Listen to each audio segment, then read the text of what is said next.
Hello అందరికీ, ఈరోజు మనము ఎగ్ మసాలా కర్రీ ఎలా ప్రిపేర్ చేసుకోవాలో చూద్దాం. ముందుగా మనకు కావాల్సినన్ని ఎగ్స్ తీసుకొని బాయిల్ చేసి పక్కన పెట్టుకుందాం. తర్వాత ఒక కడాయి తీసుకొని అందులో 3 టేబుల్ స్పూన్స్ ఆయిల్ వేసి ఒక 4 ఉల్లిగడ్డలు మరియు ఒక 4 టమాటాలు వేసి బాగా వేయించుకుందాం. తర్వాత ఒక 8 బాదం 6 కాజు వేసి కొంచెం ఉప్పు వేసి కాసేపు వేయించుకుందాం. ఈ వేయించుకున్న దాన్ని ఒక బౌల్లో తీసుకుందాం.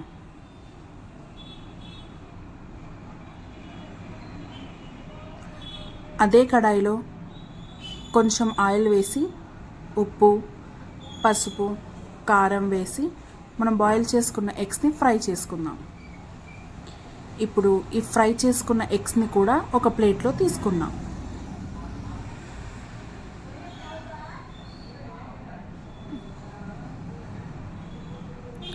అదే కడాయిలో ఇంకొంచెం ఆయిల్ వేసి గరం మసాలాలు వేసి ఒక చిన్న 2 ఉల్లిగడ్డలు సన్నగా తరిగి వేయించుకుందాం.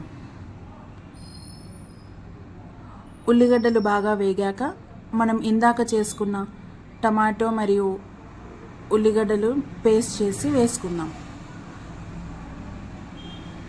ఈ పేస్ట్లో ఉప్పు, కారం, పసుపు, అల్లం వెల్లుల్లి పేస్ట్ వేసి పచ్చివాసన పోయేంత వరకు వండుకోవాలి.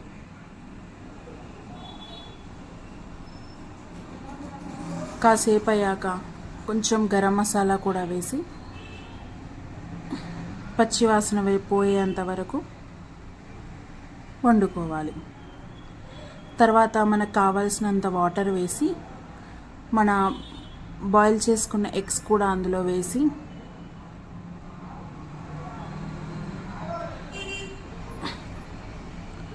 కొద్దిగా కరివేపాకు మరియు కొత్తిమీర వేసి కూర దగ్గర పడేంత వరకు, చిక్కగా అయ్యేంత వరకు వండుకోవాలి. ఇలా కూర అంతా దగ్గర అయ్యి నూనె పైకి తేలేంత వరకు వండుకుంటే ఎంతో టేస్టీ అయిన ఎగ్ మసాలా కర్రీ రెడీ అవుతుంది.